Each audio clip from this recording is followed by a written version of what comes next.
علامہ ابن جوزی یہ بہت بڑے حدیث کے امام ہیں اور نقاد حدیث ہیں، یعنی بڑی تنقید کرنے والے۔ یہ صوفیاء کے خلاف تھے،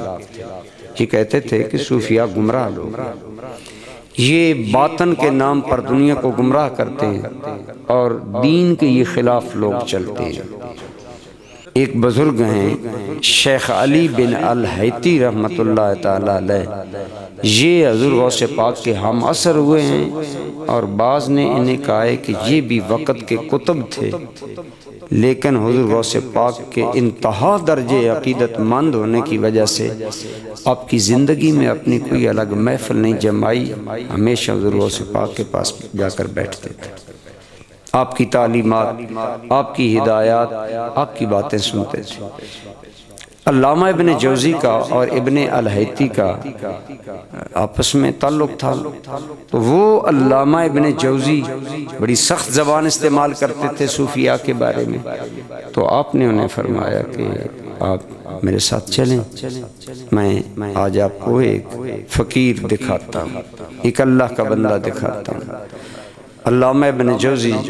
کو آپ لے گئے، اس وقت آپ کی محفل شروع تھی، تو قاری نے تلاوت کی، آپ نے اس کے معنی بیان کیے، تو جو معنی حضور غوث پاک بیان کرتے آپ نے فرمایا اس آیت کی ایک تفسیر یہ ہے، بیان کی۔ ابن الحیتی علامہ ابن جوزی سے اشارے سے پوچھتے کہ یہ صحیح کہہ رہے ہیں، کیونکہ علامہ ابن جوزی بہت بڑے اپنے زمانے کے صاحب علم آدمی تھے، تو انہوں نے کہا ٹھیک ہے۔ تو اس طرح حضرت شاہ عبدالحق محدث دہلوی رحمۃ اللہ تعالی علیہ جیسا سکھ آدمی لکھتا ہے، آپ کی کتاب ہے اخبار الاخیار، اس کے اندر آپ نے بھی ذکر کیا ہے، اور سیرت نگاروں نے بھی، صاحب نزہۃ الخواطر نے بھی، قلائد الجواہر والوں نے بھی لکھا ہے کہ حضور غوث پاک رحمۃ اللہ تعالی علیہ نے 13 تفاسیر اس آیت کی بیان کی، 13 قول بیان کیے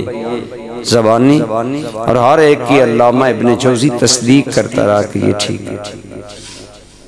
جب 14واں قول حضور غوث پاک نے بیان کیا تو ابن جوزی نے اشارے سے کہا کہ اب میرا علم جواب دے گیا ہے، یہ قول میرے علم میں نہیں جو حضور غوث پاک نے، جو عبدالقادر جیلانی نے اب بیان کیا۔ یہ تو تھا علم ظاہر کہ علامہ ابن جوزی جیسا انسان بھی دم بخود ہو گیا حضور غوث پاک کی وسعت علم تفسیر کے سامنے، لیکن دوسری طرف علم باطن میں کمال یہ تھا کہ آپ ابن جوزی کو دیکھ رہے تھے، تو آپ نے فرمایا کہ اب ہم قال کو چھوڑتے ہیں اور حال کی طرف آتے ہیں۔ پھر حضور غوث پاک رحمۃ اللہ تعالی علیہ نے نگاہ باطن سے محفل پر توجہ ڈالی تو لوگوں کی حالت بدلنے لگی، اور سیرت نگاروں نے لکھا ہے کہ علامہ ابن جوزی حال میں تڑپنے لگے۔ بعد میں ابن الحیتی نے کہا آپ فرمائیں، آپ صوفیاء کو تان و تشنیع کرتے ہیں، آپ کا کیا خیال ہے؟